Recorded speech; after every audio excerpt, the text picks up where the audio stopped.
Dongha Business Review.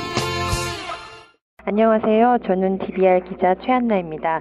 오늘은 이창민 국민대학교 경영대학 교수님과 함께 파이낸스 분야의 또 다른 재미있는 연구 결과를 알아보겠습니다. 숫자로만 가득 차서 어려울 것 같은 파이낸스 분야에도 흥미로운 연구들이 많은데요. 그 중에서도 오늘은 기업의 존립과 방향에 결정적인 영향을 미치는 CEO의 특성에 대해 연구한 논문 내용을 알아보겠습니다. 오늘 소개할 아티클은 DBR 107호 저널워치 코너에 실린 겸손하고 경청하는 CEO보다 전투력 있는 CEO가 성공한다입니다. 이 교수님 안녕하세요. 예, 안녕하세요. 네, 교수님께서는 이 코너에서 계속해서 일반적인 생각과 상반되는 내용의 논문을 소개해주고 계신데요. 오늘도 역시 그런 내용으로 분류할 수 있을 것 같습니다.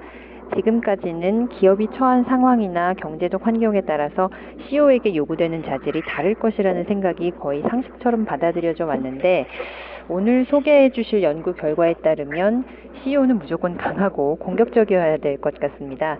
논문 내용을 자세히 살펴보도록 하겠습니다. 사실 성공하는 CEO의 특성이나 자질을 한마디로 정의하기는 쉽지 않은 일일 텐데요. 오늘 논문은 상당히 객관적인 자료를 사용했다는 점이 특징인 것 같습니다. 이 연구가 어떤 자료를 사용해서 진행됐는지부터 설명해 주시죠.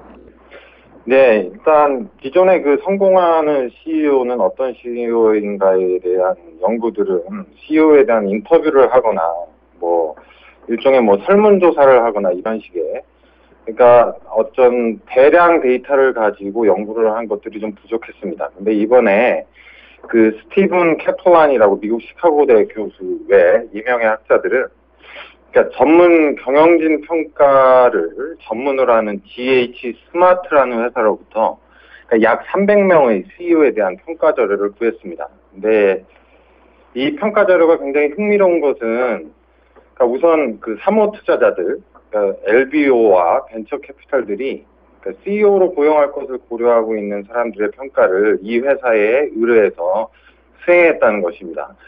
그리고 또한 평가 항목이 매우 자세합니다. 그래서 일반적으로 CEO에 대해 궁금해할 만한 항목들이 거의 다 들어가 있는데요.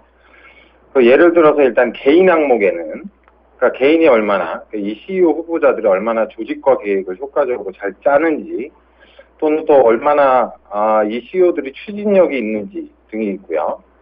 그다음에 이제 상호관계 항목에는 그 남의 얘기를 좀 잘 듣는지, 그다음에 다른 사람과 협동은 잘 하는지, 또는 이 CEO 후보자들이 그 비판을 잘 수용할지 아는지 등이 포함이 됩니다. 근데 여기서 이외에도 굉장히 많은 항목들이 있습니다. 그러니까 평가 항목이 40개가 넘죠. 그러니까 개인 어떤 CEO 후보자들에서 평가를 굉장히 항목을 자세하게 나눠서 평가를 굉장히 자세하게 한 겁니다.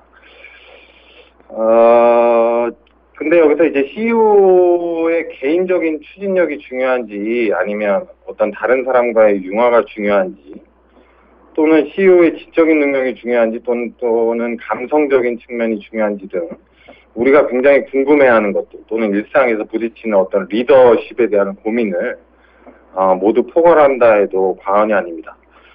그래서 이어서 이제 이 스티븐 캐플란 교수 등은 그러니까 이 후보자들이 평가를 한 이 후보자들이 CEO로 성공했는가 아닌가에 대해서 세 가지 지표를 만들었는데 여기서는 이제 좀 주관적인 지표는 그러니까 사모 투자자들이 그들이 이 고용한 CEO에 대해서 사후적으로 내린 평가가 있습니다.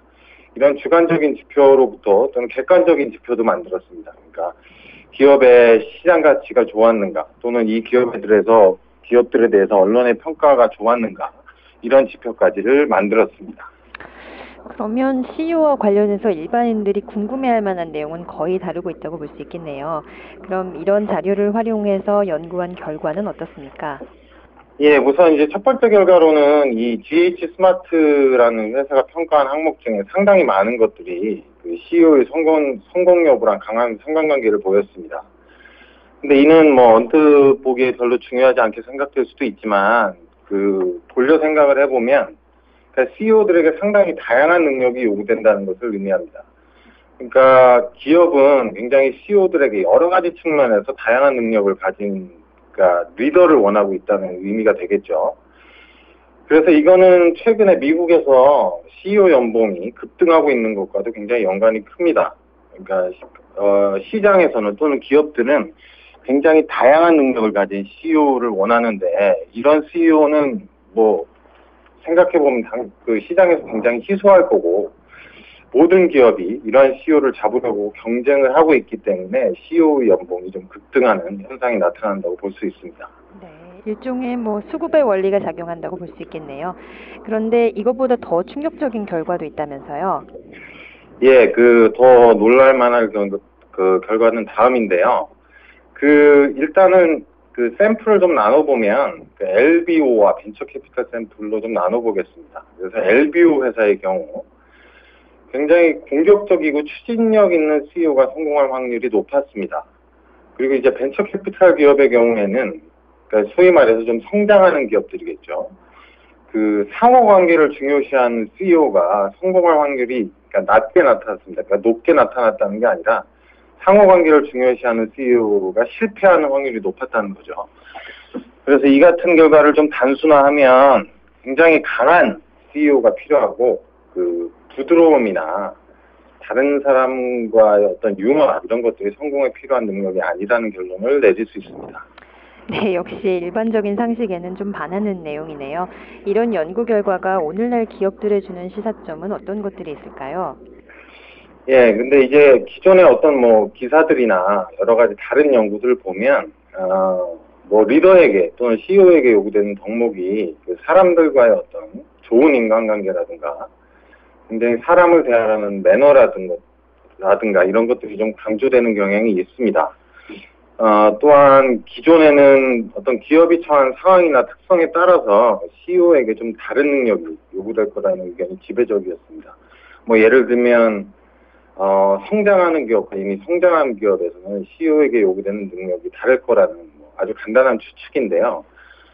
근데 물론 그러니까 이 스티븐 캐플란 교수의 연구가 그런 통념을 일거에 다 뒤집을 수는 없지만 굉장히 전투력 있고 강한 CEO가 성공한다는 일관된 결과는 시사하는 바가 굉장히 크다고 볼 수 있습니다.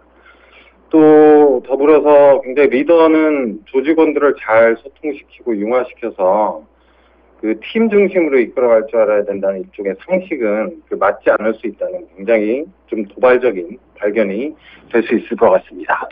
네, 오늘 말씀 감사합니다. 앞으로도 재밌는 연구들을 많이 소개해 주시기를 기대하겠습니다. 예, 감사합니다. 네. 예, 감사합니다.